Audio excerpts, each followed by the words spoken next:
On this channel, I discuss my own research and research of my colleagues on Russian Christianity. I talk about different communities, different churches, certain beliefs and practices. But should you be a believer yourself when you study such topics?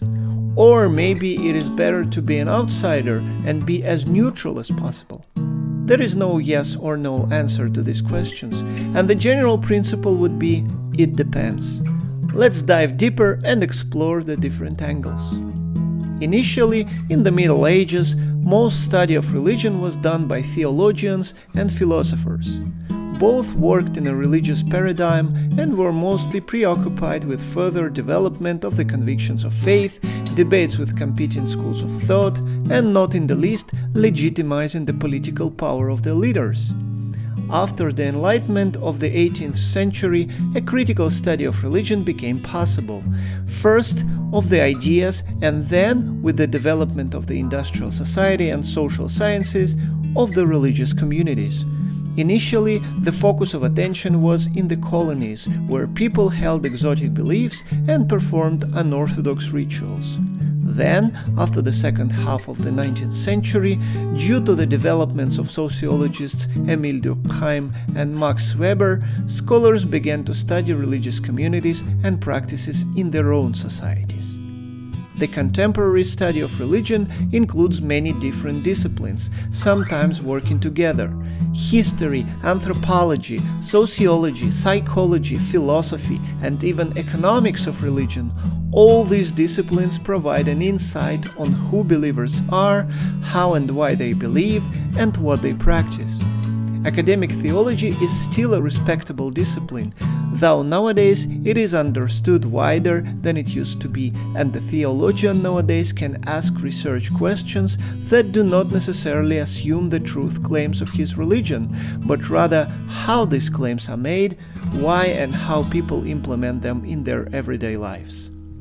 In social and cultural anthropology, the study of religion used to be associated with the so-called methodological atheism, which means that a researcher was supposed to be a skeptic in the field no matter what his own beliefs were. Among many religious communities, most popular amongst anthropologists, for instance, Pentecostal Christians, there has been a stereotype that all anthropologists are atheists. Some anthropologists, especially believers, challenge the idea of methodological atheism, claiming that it ignores the researcher's own positioning in the field and the insider perspective he might have. I work and collaborate with many talented researchers of religion. Some of them are believers themselves, some are secular or even atheists. Many researchers who are believers do not necessarily study their own denomination or their own community, thus remaining less emotionally involved and potentially biased. My experience shows that both an insider and outsider position could be tremendously beneficial. Both have drawbacks too. An insider can have an access to the places, situations, and conversations only available to the members of the community.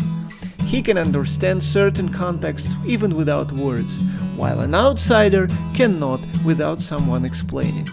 On the flip side, an insider takes many things and ideas for granted, without a critical reflection or even realization. He is also emotionally invested and might not want to acknowledge negative things about his faith and fellow believers. An outsider has advantages too. He does not take things for granted and will more likely notice and ask for an explanation.